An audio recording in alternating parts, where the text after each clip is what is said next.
ఆయన పరిశోధింపజాలని మహాకార్యములు చేయును. ఊహకు మించిన కార్యములు నాకై జరిగించును. ఊహకు మించిన కార్యములు నాకై జరిగించును. నేనే మార్గము, నేనే సత్యము, నేనే జీవమని చెప్పిన దేవా.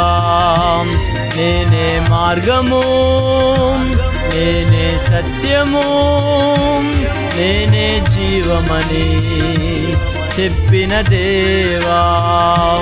అనుదిన కృపా